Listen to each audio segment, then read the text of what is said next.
Welcome to the Coffee Break Show. Today I have Terry Short with me. This is part two of a very in-depth conversation we've been having. Now, I know that you guys are excited to be here because you heard the first part of this. Today is going to be absolutely incredible. So, what I want you to do right now is relax. We'll be right back.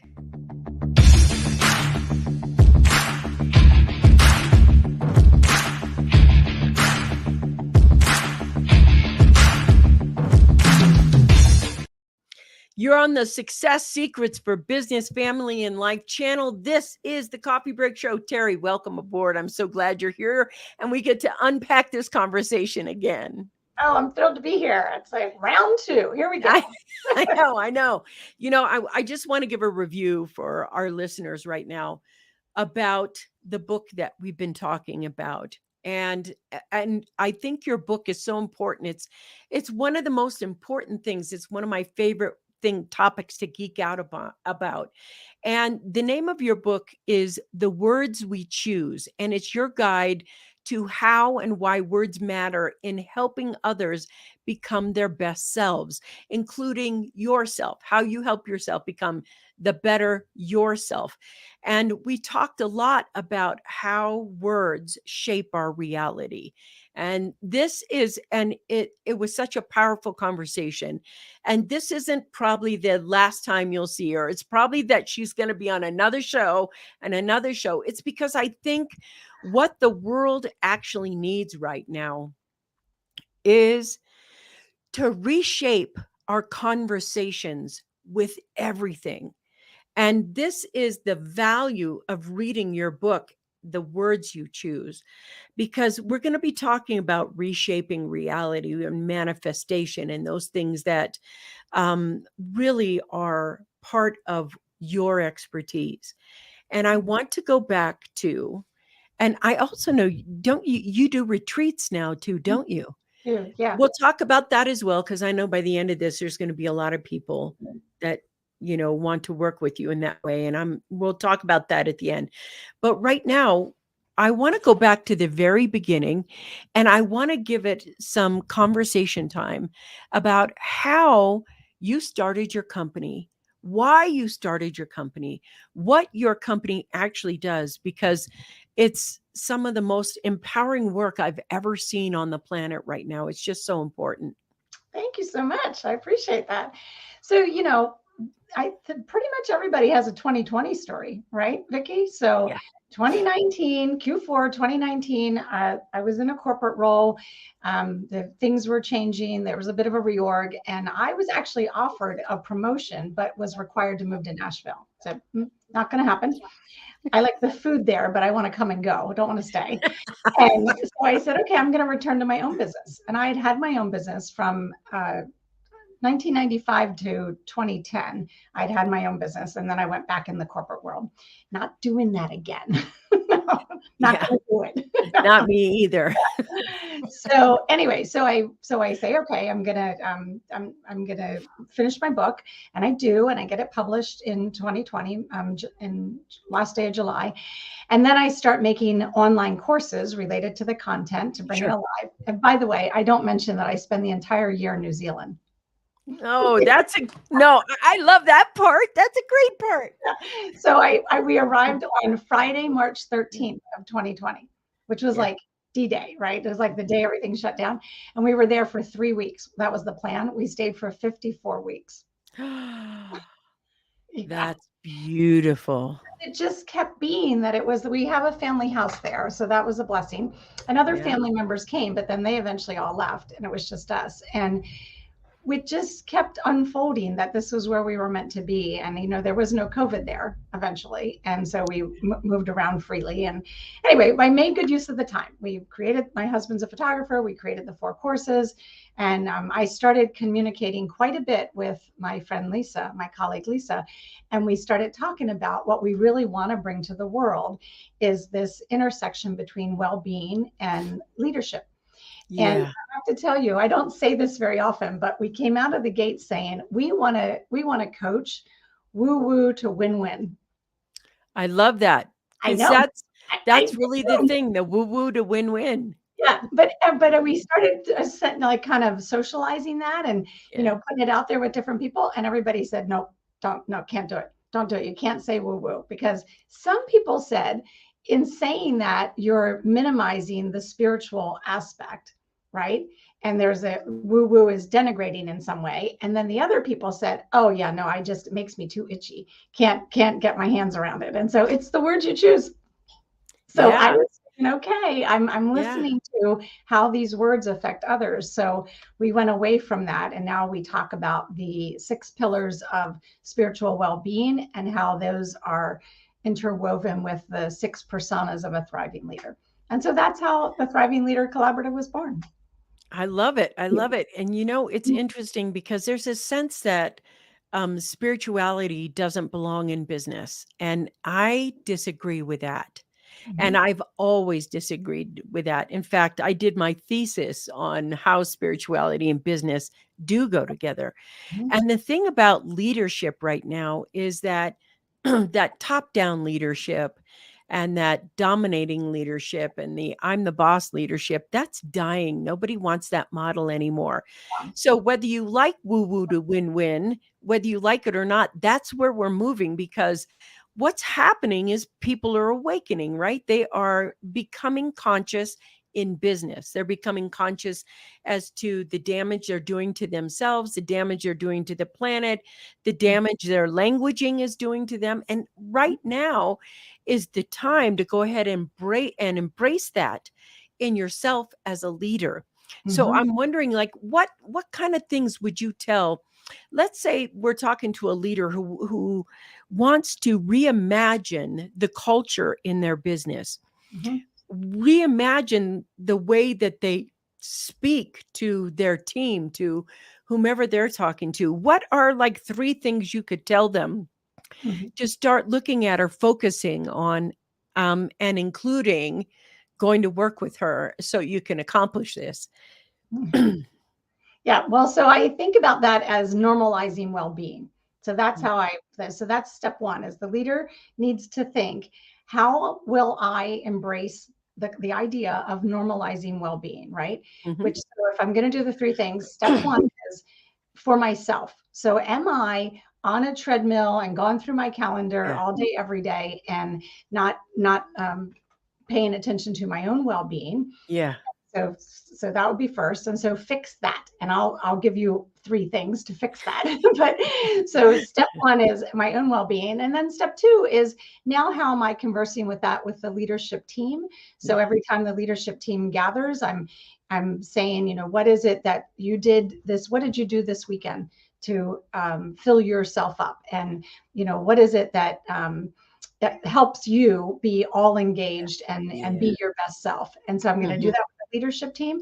And then I'm going to encourage those leaders. The third thing would be how we speak about that with everyone else, which means in the one-on-one that I have with my direct report, I'm going to weave that in. I'm going to say, I'm going to ask about your well-being and if you are feeling supported at work, and what can we do differently? And then I'm going to throw a fourth one in there. I'm going to start doing some of those practices. For example, we're about to have a board meeting, and I'm going to invite everyone at the table to take 3 deep breaths. And I'm going to have the first deep breath be the breath of I am here. And they take that, and we're all I am here. And the second deep breath to be I am ready to receive, open heart, ready to receive. And the third deep breath to be the breath of depositing and absorbing all that we will discuss in this next hour at the board meeting. Those are such great things. I got to tell you, this morning, this absolute morning, the first post I saw on LinkedIn was from somebody I really like her work, and her name is Cody Sanchez. Hmm. And she's an acquisitions person. And one of the things she said was she hates meetings. She just hates them. So she likes them to be shorter, etc. But one of the things that she does is implement that one-on-one meeting you were just talking about. And she asked 3 questions, I think it was. One of them is, what's your wins? Yeah. And how can we double those wins?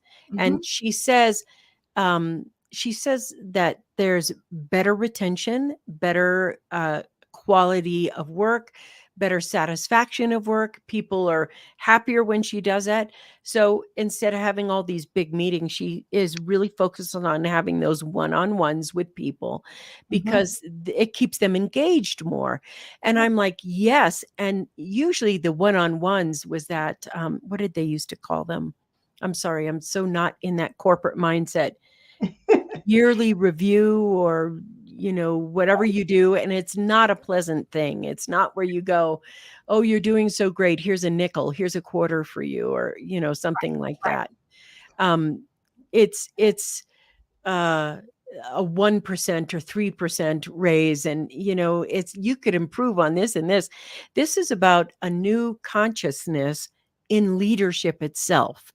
And That's right. I'm wondering, can you say more about what this new consciousness in leadership is focused on and how it's shifting in every business? I mean, people like to say it's conscious business only, but it's bringing consciousness in every business right now.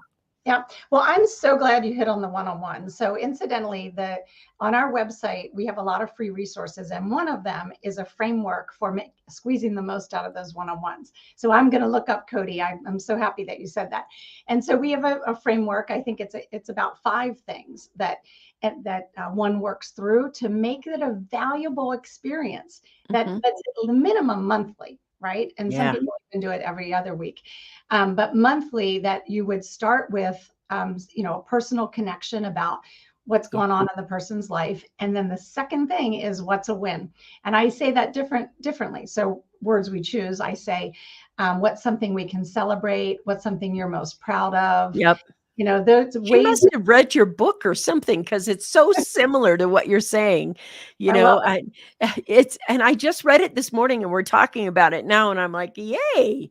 Yeah, no, that's how it works. Yeah.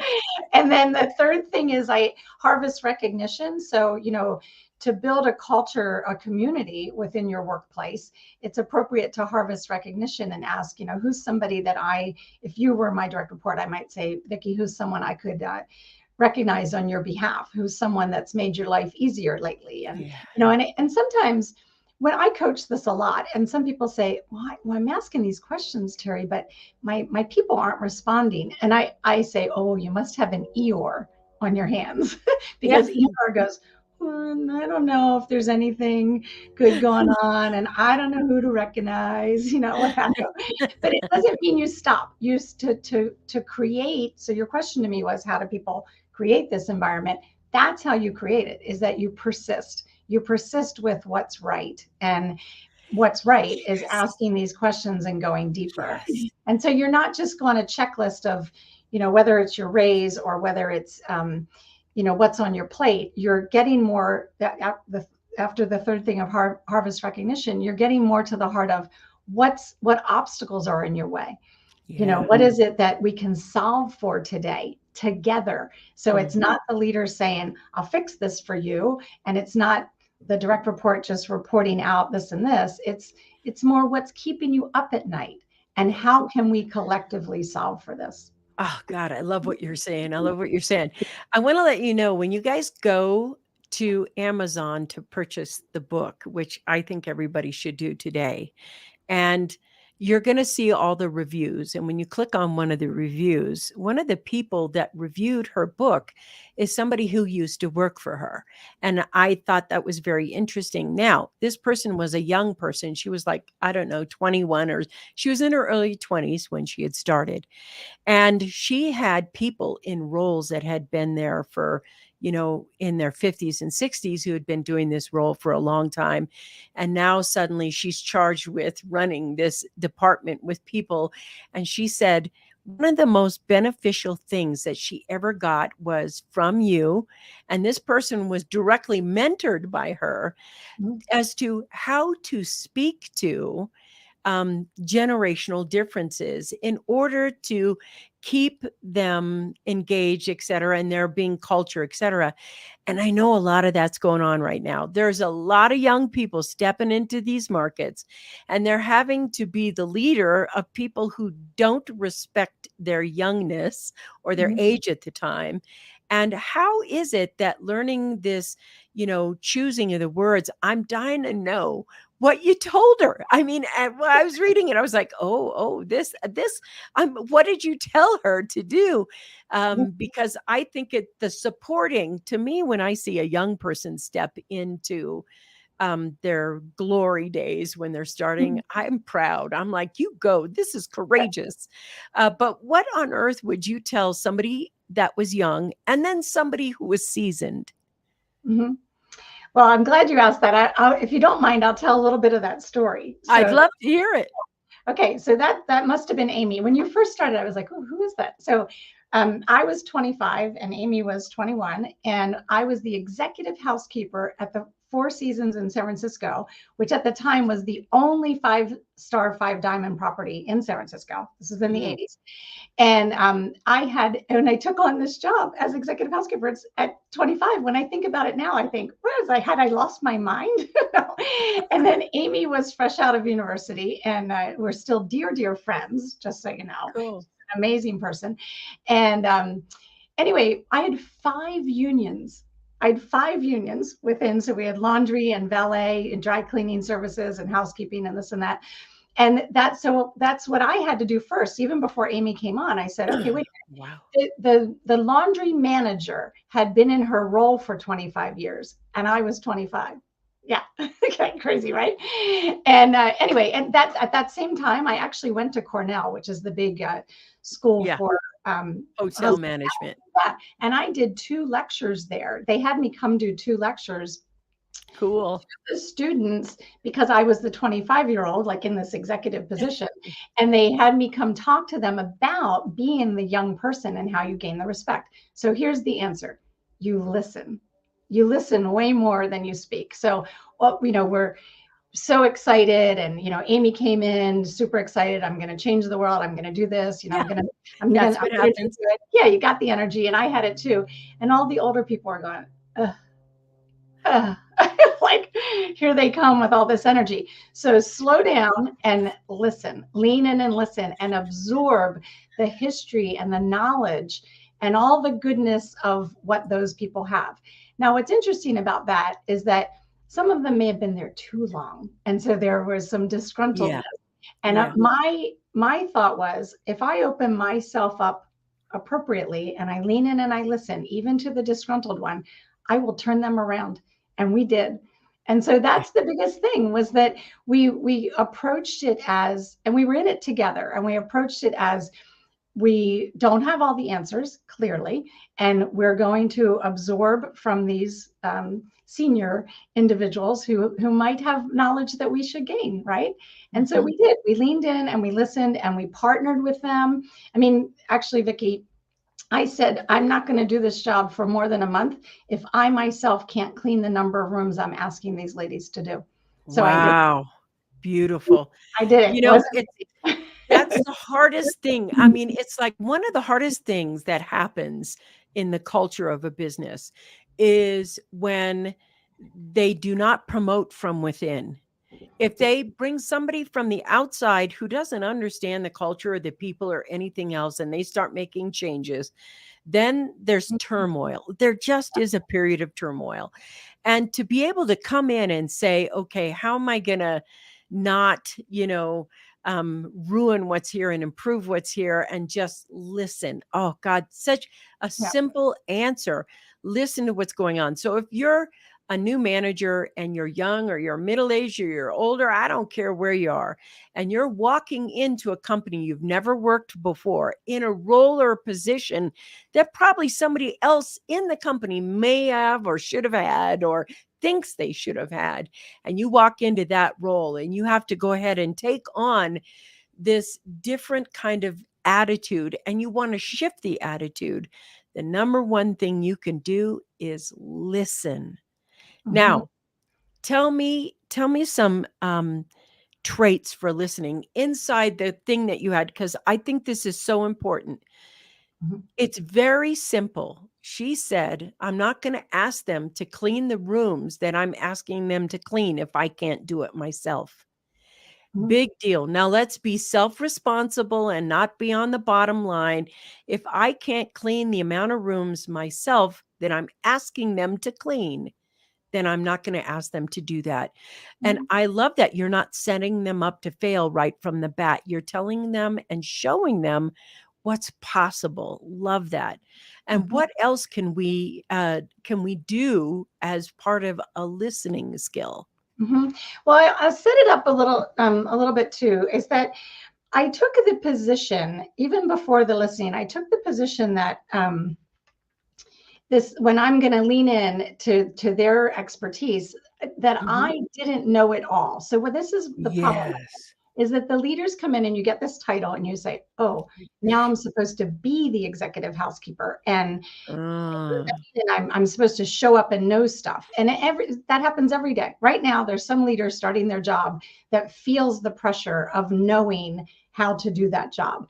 And I took the position of I have some great attributes and I will be using them in this role, but there's an enormous amount of things I don't know. And so let's collaborate on this. So let me share what I am good at, which is going to be listening. And let me I see it as the leader. I still see it this way, Vickie, as the leader's job is to bring out the brilliance of all those they serve as a leader, right? yes. Their job. So the way for me to do that, I'm only going to be the great executive housekeeper if I'm bringing out the brilliance of every individual on that team. There were hundreds of Yes. them. It was a huge place. In So 5 departments. right. And so my job, if I'm going to bring out the brilliance of each individual contributor, then I'm going to listen well and I'm going to ask great questions. So here are my listen well points. Be present. So that's Yeah. that take a centering breath and really be present in the conversation, which then leads to number 2, which is no distractions. So back in the day when I was telling you, there were no cell phones, there were pagers that could go off, That's right? right. Yeah. Remember that day? I love those days. Yeah. Yeah, was easier. But anyway, so no distractions is number 2. Number 3 is the ability to paraphrase and say some key things like, "I hear you. Tell me more." And some, or if I may ask a few clarifying questions, and then so ways. So it's the word use that's appropriate. We talked about this on on the last time that I was on the show. You don't say but. You Mhm. don't listen and then say but, because now you just negated everything the Yeah. person said. So it's the word choice piece is the third part there. Um, the fourth part is the physically how you're showing up. That you're making eye contact and that you're leaning in and you're not Yeah. crossing arms. Like Yeah. this. And, right. So you're watching their body language as well. And then Yes. the very last thing, the fifth thing, and these are all in the book, is do not, under any circumstances, interrupt. Yep. So when Oh, you really want to hear from an employee, because they'll feel heard if you don't. So. yeah.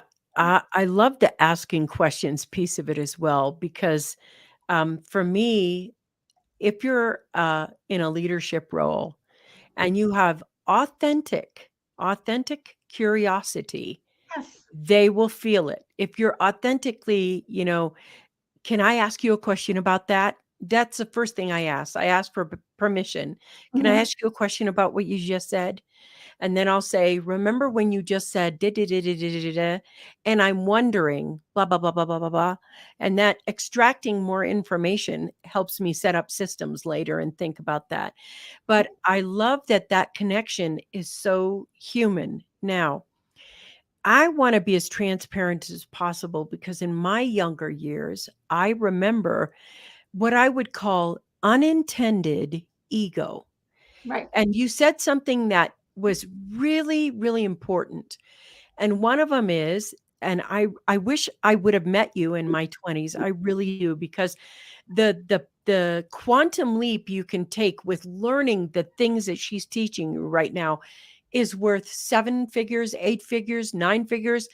You will only get where you want to imagine yourself to be with the help of others and getting them to work cohesively to move a project forward.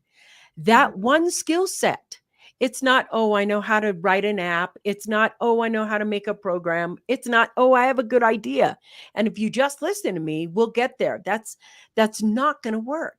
So Mhm. what happened is that most of us that get into leadership roles, it's exactly that. I thought that, Terry. I was like, I'm supposed to know. Mhm. You're the ones that are supposed to do what I tell you I know. Right. And then it's like that's not actually it. So if you're in that role, if you don't know, that's not why they put you in the leadership role, is so that you know everything. Right. And I want to take that off the table. It's not because you know everything. It's because they believe you can grow everything. And in order to grow everything, there has to be a connection. And that connection right off the top is the better you listen and the better you learn to ask questions, the more connection you can create. And I love what you just said, Terry, about before I talk to a person, I breathe. And what was interesting is every time you said, I breathe, I went, yes, breathe. And I was breathing there right with you. And I love the ability to be present. But I want to talk about something that's very important to me and what I hire for leaders on. The number one, if I'm looking at the number one thing, I want authenticity. Mhm. Because have you ever worked with a leader that was like, hi, I know the rules now and I'm supposed to act like this. Yeah. So I'm trying my bestest to act like this so that and all you see your BS detector goes on and you're like, who are you trying to impress? And Yeah. it's like, how do we get to do these things, this listening, this engaging authentically? How do we authentically connect with somebody as a leader in a leadership role? Yeah, it's an excellent question. As a matter of fact, last Friday, I facilitated a half day retreat with a organization. So I had the leaders all together in healthcare, Mhm. and that was a big part of it. So they have a tool. So and a lot of organizations have that. They have a tool. They have it on their iPad, and it has rounding on employee questions. So they go to round on the employees. So in healthcare, these one-on-ones, it's called rounding, like you're rounding on the patient, right? So that rounding on the employees is a great concept. I've coached this for decades. And there's this great list of questions, not unlike the ones I offered earlier. But what happens now, and I role played this, the COO role played it with me. And I said, okay, you just answer the question. I'm going to do it like this. So I came up first and I was distracted. I had my phone and I said, okay, I have to ask you these questions. And I have to go. I was showing, and they all laughed and they said, that's exactly what happens, and they go boom, boom, boom through the questions, and it's not authentic and what have you. But I was there to coach how to turn that around. And so then I did it the right way. And I took the essence. The questions are important because they're capturing the data of the individuals having the tools and Yeah. processes are in place or whatever. So the questions are important but they don't have to be asked robotically, right? And so I was weaving in like how to get to the heart of what you really want Yeah. to know. And I acted it out and everybody went, oh, so how I did that is I wove in some other what and how questions that peeled back the layers of the handful of questions that were in the app, right? So I just took them to the next level, ever so authentically, just sort of in as the way it would unfold, and everybody loved it. And so a resource, when you started saying this, I thought, Vickie doesn't even know that I have this resource. But as you were saying that about curiosity and authenticity, we have this resource on the site called Cultivating Curiosity, and it has 3 columns. Cool. The first column is about sort of baseline, getting to know you and such, and then a little bit deeper. And then the third column is you getting to know me more and how we might converse in an authentic manner. And so we just straight up give you the questions. like I'm at my age now, I'm like beyond it. I'm like, just have some ideas here. And then make them your own. Make it your own. Yeah. This is like so important to me because what I know about being, let's say you're 40 right now and you're in your, let's say 35 up. Mhm. You've been trained in this old leadership model. And I'm not saying that Stephen Covey isn't great. That's really great. There's lots of leadership models out there, but there's a lot of them that are old, and everybody who's younger is being trained in this new leadership model. The leadership model that Terre is expressing, these leadership models are going to be the tool that is going to be the world's leadership system. Now, the thing is, instead of having power struggle with yourself because you keep reacting in the way you've learned how to lead, what steps can we take to reimagine our leadership? And to me, that this is so important, because part of this transition right now, never before in history have we had the kind of age diversity in the workforce than we do right now. Yeah. And age isn't a matter about respect your elders or respect me because I'm young. It's about connection, presence, positioning, purpose. There's so many things right now. And if you're trying to run a young team with an old model, it ain't going to work for you. You're going to Yeah. have turnover, turnover, turnover. I know, because I was guilty of this myself. Yeah. And I had to reimagine my own leadership. I really worked on this in order to get that next level of awakening in consciousness in my business so that I could level up to that next level as well.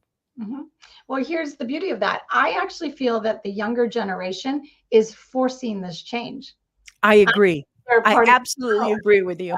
Yeah, right. And so yay that, that we have the younger people that they're showing up going, oh, whoa, whoa, whoa, wait a minute. I need to feel connected to the purpose of what I'm doing. That's And right. yeah, and when this is hogwash, this agenda you have here that's, boom, boom, boom, and all ego based or whatever. They're not buying it. So that's a beautiful thing, because it's going to help accelerate That's right. the change. And so I want to talk a little bit about kind of felt like you were going there, so I'm going to go there. Is this as a leader, but it starts with me. So then that's quite a Mhm. bit of the work that we do, is that, one has to lead themselves well first. Yeah. And so if I'm listening to your show right now and I'm thinking, whoa, that they're just describing me, like I have that ego and such, I'm thinking, what should I do about that? And I say the very first thing is start a meditation practice. Start a practice of looking inward on a very regular basis. And I don't recall if I mentioned this book on our first talk, but there's a gal, Amishi Jha is her name, and she wrote the book called Peak Mind. And I love this book because it cracks me up, because I want to be bottom lined about everything.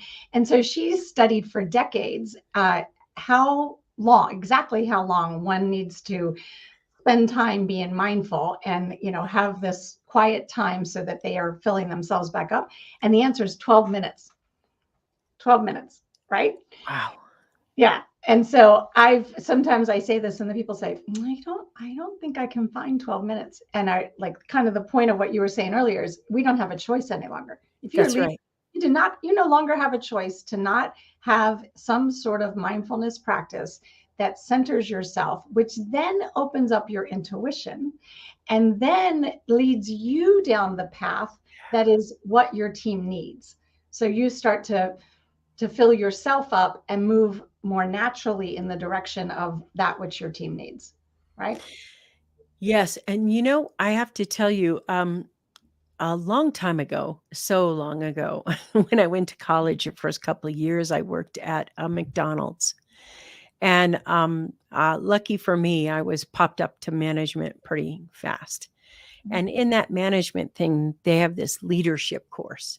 And one of the greatest gifts I ever got was the beginning of that leadership course. And McDonald's leadership program back then, I don't know what it is now. I don't, I'm not in college and I haven't been for, for years. And, but I remember one of them very specifically, one of my mentors looking at me, and he said, every day that you come in this building, you set the beat, you set the tone, You are the leader. Mhm. And how you want your day to go depends on the attitude that you're willing to carry. Yeah. And I was like, that's interesting. And he said, some days when you're on your way to work, your attitude isn't really great. Maybe you had a crappy day or whatever else. And if you bring that into this place, then that's what's going to happen to this place. Mhm. And as a manager, there was 110 people in this McDonald's. It was busy, it was fast, and it was just running all the time. And he was like, if you get one attitude off, it'll take the sync of this off and it'll be chaos if you don't have it. So, and they would give us kind of this moment to gather ourselves and talk to ourselves. How do I want my day to change? And what Mhm. happened was I learned that I could change an entire group of people. I could change the attitude. I could change the attitude in myself. And what ended up happening with that one gift was that I learned to change the attitude in myself. And Mhm. I'm wondering, what kind of I know what I do to change the attitude in myself, Mhm. but Mhm. I'm wondering in the leadership position, how even if we're mindful, let's say we had something crappy happen, or maybe you're how do you shape the moment the way you want your leadership role to go? Do you understand my question? Yeah, no, I love Good. it, and I do coach this a lot. So let's just pretend it's a meeting. Mhm, So this is something that I seriously I coach it a lot because people are moving too fast, I guess is what mhm, happens. So mhm. even for a particular meeting, I'm about to go on this meeting, I'm about to go on this Zoom or what have you. We don't take the time to stop and think, what is my desired outcome for this meeting? Let's say I was invited to it. I'm a participant. I'm not presenting or anything. I still want to say, what is my desired outcome? What is my personal expectation of me? What might the others expect of me? And now, in just moments before getting into that meeting, I'm doing this with my hands because I do this a lot. This is a mudra, and this is the Yeah. mudra for focus. And so I I do might, the same thing under my desk. yeah, That's that's how right. I don't cross my arms. I do the mudra under the desk Right. consistently. I love it. I love it. So I might do the mudra and just 2, 3 breaths and think to myself, what will I contribute when I hop on this Zoom now? What value will I bring? What is my desired outcome? And I I do that very quickly. Like it's not like Yeah. I so people say I don't have time for that. Again, you don't have It's time a not to. nanosecond. It's a nanosecond. So I just say, okay, what am I bringing?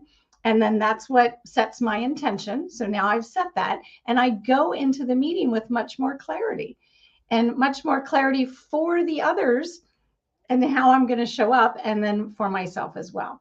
I also want to talk about habit stacking. So, because I think this plays in nicely too. We all brush our teeth every day, right? There's just certain things that you do every day. So, what if every morning when you were brushing your teeth, you set the intention for the type of leader you were going to be or how you were going to show up? Or, like, I love what you said about the McDonald's. I mean, that's crazy fabulous that's was the position and that's how Yeah. they coached it. I mean, seriously, I hope it's still happening. Right. And I so hope so too. brushing my teeth saying what will my attitude be, what will my contribution be today, and not asking the question, stating what it will be, right? i Yes. I will be, Intention. yeah, I will be incredibly productive today, or Yes. I will listen with great presence today because it's something I'm working on, let's say, or what have you. And then when I'm brushing them at night, that's my reflection back on how I brought it, right? And I might say, what did I do particularly well? And yeah, so I think there are ways. It's called habit stacking to build something on top of something you're already doing, so that it's intentional and the reminders there because there's something that it's tied to that you already do. Yes. Yeah. I want to talk about leadership and the tough parts right now. So I want to give a couple of examples, but I want to talk about the concepts that we learn as leaders. And For example, one of the things that I've learned that I am terrible at, and for years in the corporate world, they were like, you have to get good at this, you have to get better at this. And I was, no, I don't. And one of the things is multitasking. Now, for me, I suck at multitasking like you would not believe. Good. I can be focused and present with one thing. I mean, really present with one thing at a time. And what happens when I have more than one thing going on is I get instant overwhelm. There's something about my brain where I cannot be fully present here and with your question and this and that. And sometimes I'll say, just a minute, I can't do this a second, let me get this out. And what happens is I don't want to lose the present moment of what I'm doing accurately because I am a precisionist Mhm. and I don't want to be a jack of all trades. I want to be the precisionist. Right. Yeah. Yay. So first of all, yay. Your brain is very normal as ends up. So I've been geeking out on the neuroscience lately, Vickie, I and we love it could too. have a whole nother session on that. And yeah, so I actually am a neuro mindfulness practitioner now. So I did the certification, incredible Cool. couple out of France that do it. And it's fantastic. Anyway, so here's what I learned. Um, it's a myth. Multitasking is a myth. 3% of the human population can multitask. Basically, what's happening is the way our brains work is that we're just task switching, and there's so much lost in the task switching. Yeah. So a lot of the studies are related to distracted driving, and that kills people. And ways that it's now proven that the task switching causes there to be lapses in what's being Yeah. done, or you're doing it, you know, partially. I know you're not completing it, right? And so it's a myth. And so I talk about doing things fast. So the acronym is you're going to focus, align, and single task. So that's my Thank you. framework for, I yeah, love and that. that's what And you're I doing. think this multitasking crap needs to die. It And I always have, and my team, I implement it with everyone that we work with, is focus time. And focus time is nobody can disturb you for that does. hour. And I don't care if it looks like an emergency to me. I cannot run to your office and go, look, this video, I need you to hurry up and make this and do, do, do, do. No, their focus time is their focus time, and they're to complete their most important tasks without leadership or somebody else. Now, if you're on that project team and it's part of that, then you talk to it. But your focus time is your focus time. And I have it as well. And people are always asking me, well, how did you write, 43 books? Every single day, regardless, I have that focus time. Nobody can disturb me. And I write. And it's now that habit that I write and I write and I write and I write. That's how you knock it out. Yeah. Otherwise, it's like I really, really relate to this because some moms, I am not those moms, but when you're a mom and your kid comes in and you're talking to somebody and your kid wants something and hey, mom, I want blah, blah, and they answer that and you answer that and you take care of that. And then you come back over here and you're like, now, what were we talking about? Yeah. I get completely lost. Like when that goes and if I come back, I can completely lose the idea. And what I want every leader listening right now is what you pay your team for is their creativity and their purposefulness in the moment. And if you dent that and you slow that, you're the one who's slowing the productivity down, not them. It's Right. not that they're not measuring up, it's that you're asking them to not focus and pay attention. And I want to talk about some of the other leadership things that are old school that I don't think apply. And I really loved what you just said about multitasking and that, what was it? Fast, Fast. focused, attention, single task. And single task. Yeah. Since we spoke last, I actually wrote a chapter in this book. It's called The Great Leadership. Mm. And my chapter is about that. It's about how the neuroscience of procrastination and the neuroscience of multitasking. And then I introduce the concept of fast, right? Because here's another thing, you're way ahead of yourself, girlfriend, because the other neuroscience piece that I learned just a month ago is that in a given day, we only actually have two, maybe three 90-minute periods of time where our brains are able to do that focus time. So you're doing it, you're making that happen for yourself. And so anyway, so it's just when I read that, and I've been a part of some classes and such, and I thought, make the most of that 90 minutes. And there's some tips and tricks for how to make the most of the 90 minutes too. So I think that that's another thing that is the future, us further understanding how our minds work and honoring that, right? I love that you're saying that it's the honoring of the self. And quite often in the old paradigm that we're moving through, we weren't taught to honor ourselves in the work environment. We're taught to follow instructions and be the corporate person. I mean, are you a company man or not? And the thing about this new arrival in how we work is that purpose and intention are the keys to have. I want everyone to listen. Purpose and intention are the keys to having great productivity. And that intention, what does that mean? In a group setting, it's like, okay, we can have intention with ourselves first.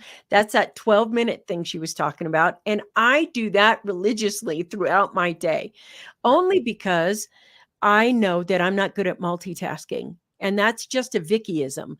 But if you finally accept who you are and you say, okay, this is my gift, and maybe I'm not good at multitasking because I say I'm not, but I've noticed my lapses of focus or productivity. I know where I get lost. It just is part of it. But if I am looking at the future and I am saying, how do I gather intention without looking woo woo? Today, we're all going to set our intention.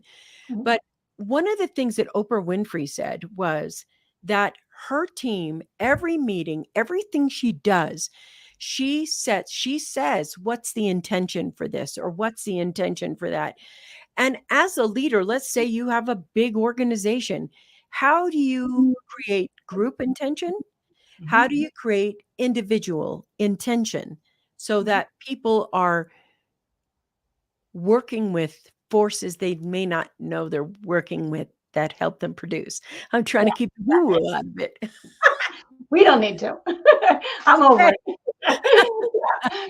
Well, I think that's an excellent question, and it's again starts with the leader themselves stating their intention, or and here's how I look at it: it's everybody pulling on the same rope, right? That's right. So get that idea, but what's the rope?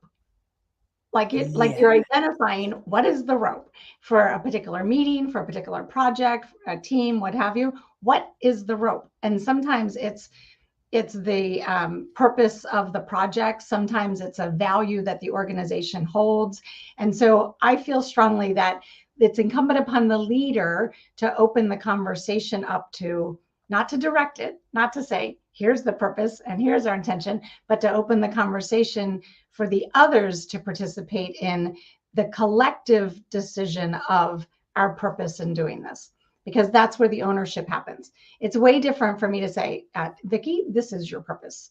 This should, remember that word should from the last time we talked. It should be your intention. That happens, and that's what leaders do, but that's not the future. That's not how it works. It's about inviting the others into the conversation. And here's how you do that. You ask what and how questions. What do you believe would be most important? And how might the organization benefit from this? And what goals might we make to drive this forward? And so I ask the what and how questions to get to building and clarifying what the rope is. Man, Terry, you are so good at the languaging, the what and the how. Love it, love it, love it. So I'm getting to the top of the hour, and I have two questions that are really important to me. And I know if you're driving, wherever you're listening from, whether it's iHeartRadio or Pandora, whatever you're doing, all the note, there's going to be show notes, everything will be in there. So I know there's somebody listening right now who may not be happy with how the culture is in your office or your building or your facility of some sort, or your medical facility, or maybe your team is just under a lot of stress right now because of how things are. And maybe you're trying to figure out, how can I work with Terry right now so that I can deal with this and get back on track? Now, here's what I want to say. This isn't something you deal with and get back on track. This is some sort of self-care for your business, where you implement somebody coming into your company like Terry periodically, so that that mainstay of this mindset and this culture that you want to develop has time to infuse, grows roots, and people actually learn to action it. It's not a one-off, hi, let's do this. But Terry, how can they work with you? And I'm saying this because I've hired people to do this. They don't come in once and it's all over and it's all done. How do we do it and book you for the company that they have, so you're in working with them? Yeah, no, thank you for asking that. I always say, Vickie, I'm fresh out of pixie dust. Or if I had some, I'd throw it all over people and then things would stick. But without the pixie dust, there is actually a process for things sinking in, right? And Yeah, action sinking in. So best thing is to connect with me. My name is spelled a little differently for the drivers. It's Terre, Terre, that's at right. thrivinglc.com. So that's my email. And I always happy to set up exploratory calls and, just let's chat. Let's chat. Let's see. Yeah. Yeah, that's really cool. Now, if you're thinking, I wish she had some sort of workshop or something I could go to, so that maybe as a leader, I just want to work on myself first, Yeah. because that's what I did. I was like, okay, before I try to lead the masses, maybe I should learn to lead myself. Yeah. And that's a big deal. And I was wondering, do you have any kind of programs or anything like that? We do. We have an annual retreat that's an immersion for leaders. And the one this year is in Colorado in the fall. The leaves will be beautiful. I So, knew it. yeah. What part of Colorado? That's actually where I am. No, really? It's Yeah. Estes Park. Estes Park, Yes, Colorado. I knew it. I knew it. I, it was interesting. Oh yeah, keep going. I'll tell you in a Yeah. No, minute. it's called the Dow House. Do you know the Dow House? Yeah, Oh my gosh. it's up in Estes Park. Yeah, that's where it is. That's where the retreat is. I love it. So yeah, it's September 14 to 17. We did the one last year was 2 nights. And then we said, well, not enough. We need more time with these people. And so now it's 3 nights, Thursday, Friday, and Saturday. And we're super excited about it. 2024, by the way, is in Costa Rica. It's at this Ooh. beautiful retreat center in Costa Rica. But anyway, and that's 5 nights. So we're kind of building. And I think we're going to end up doing mostly week long, 5 Now, night ones. can they register now, or what's Yes, the deal with the they can register at thrivingleadercollaborative.com. There's a tab for that. thrivingleadercollaborative.com, Yeah. and And there's a then tab? there's a tab for events, and that's where you see the retreat. So I'd It's love going to to be have in you. Colorado. If this September opens up for Vickie, you might know where Vickie's going to be hanging out, having some fun. Just letting you know, if you guys want to join me up there with Terry and have some fun out in Colorado, that might be the place. I don't know what speaking gigs or what I have in September, but it's 3 days in Colorado. That just sounds well. That, and I can drive there. It makes it a Great, little easier. But, great. go register on the site, say the site's under the events tab at Mhm. Thrivingleadercollaborative.com. Yeah. thrivingleadercollaborative.com. Mhm. Now, the way I see these kinds of events is that you want to meet like-minded people who Mhm. are on that same venture, who are going towards that. That is something that is so important to have. You need your tribe going forward because it's always good to have one. And these are the places where you actually meet them.